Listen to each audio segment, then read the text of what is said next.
السلام علیکم ورحمۃ اللہ وبرکاتہ۔ غسل ناپاکی سے پاکی حاصل کرنا، طہارت حاصل کرنا،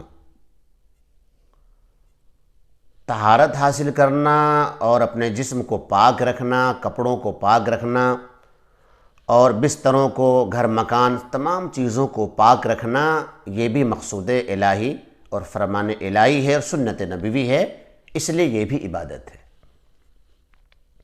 اللہ رب العزت کو پاک اور صاف رہنا اور پاک صاف رہنے والے بندے بڑے محبوب ہوا کرتے ہیں۔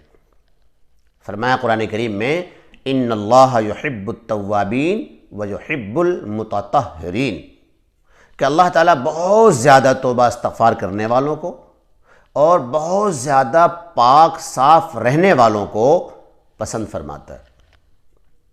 لہٰذا ایک مومن کی شان ہے اور ایک مومن کی ذمہ داری ہے کہ وہ ہر وقت اپنے جسم کو کپڑے سمیت پاک اور صاف رکھے۔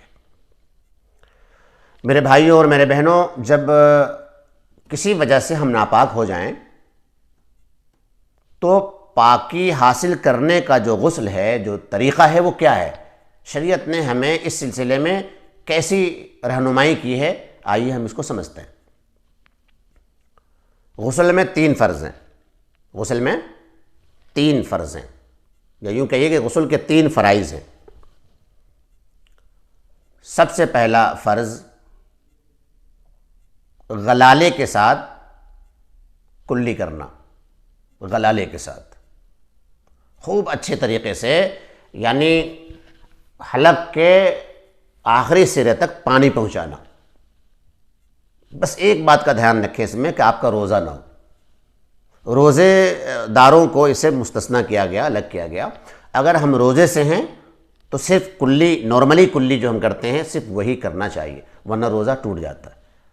روزے سے نہیں ہے تو ہمیں غلالے کے ساتھ کلی کرنا ہے 3 بار۔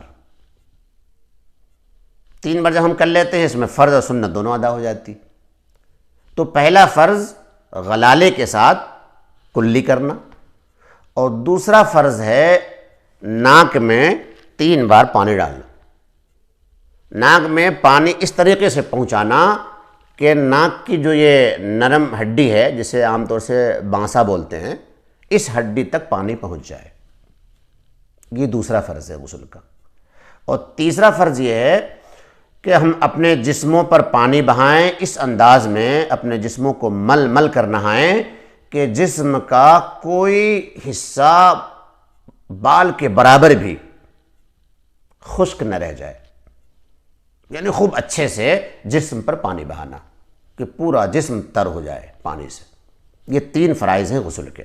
پہلا فرض غلالے کے ساتھ کلی کرنا، دوسرا فرض ناک میں پانی ڈالنا اس انداز میں کہ ناک کی نرم ہڈی تک پانی پہنچ جائے، اور تیسرا فرض پورے جسم پر پانی اس انداز میں بہانا کہ کہیں کوئی حصہ خشک نہ رہ جائے۔ یہ غسل کا طریقہ ہے۔ ہم اس طریقے سے جب غسل کرتے ہیں تو ہمارا جسم پاک ہو جاتا ہے۔ اس غسل سے جو ہم نے اب کیا ہے، ہم اس غسل کے بعد ہم اس غسل سے نمازیں بھی پڑھ سکتے ہیں، تلاوت بھی کر سکتے ہیں، جتنی بھی عبادت چاہیں ساری عبادتیں ہم کر سکتے ہیں۔ اس غسل کے ساتھ ساتھ ہمارا وضو بھی ہو گیا۔ اس غسل، ایسا کوئی غسل کرے تو اس غسل کے بعد اسے الگ سے کسی عبادت کے کرنے کے لیے نئے سرے سے وضو کرنے کی ضرورت نہیں ہے۔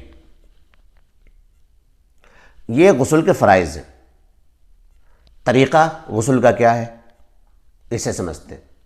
غسل کا طریقہ یہ ہے کہ سب سے پہلے اپنے ہاتھوں کو گٹا سمیت دھوئیں، اس کے بعد استنجے کی جگہ کو دھوئیں، استنجے کی جگہ کو پاک کریں، صاف کریں، اگر پاک ہیں تو صاف کریں۔ تو سب سے پہلے دونوں ہاتھوں کو گٹا سمیت دھوئیں، اور اس کے بعد استنجے کی جگہ کو دھوئیں، صاف کریں، اس کے بعد وضو کریں۔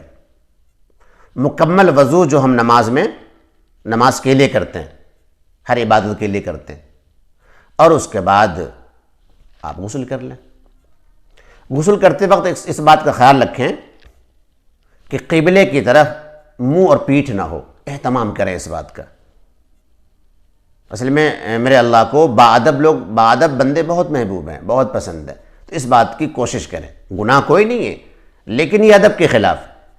اسی طریقے سے غسل کرتے وقت اس بات کو یقینی بنائیں کہ غسل بند جگہ اور محفوظ جگہ کیا جائے، اور ستر عورت غسل کرتے وقت بھی ستر عورت ڈھکا ہوا ہونا چاہیے، مرد ہو یا عورت۔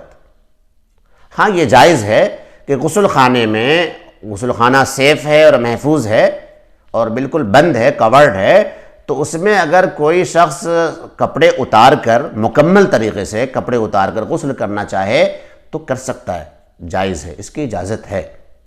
لیکن بہر صورت ستر عورت ڈھک کر غسل کریں، یہ زیادہ مستحب اور عمل ہے اور یہ زیادہ پسندیدہ ہے۔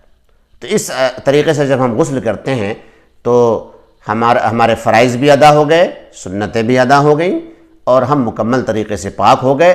اب غسل خانے سے نکلنے کے بعد کسی بھی عبادت کے لیے، مثلا جمعے کی نماز کے لیے یا کسی نماز کے لیے یا تلاوت کے لیے، ہمیں الگ سے کسی طرح وضو کرنے کی ضرورت نہیں۔ السلام علیکم۔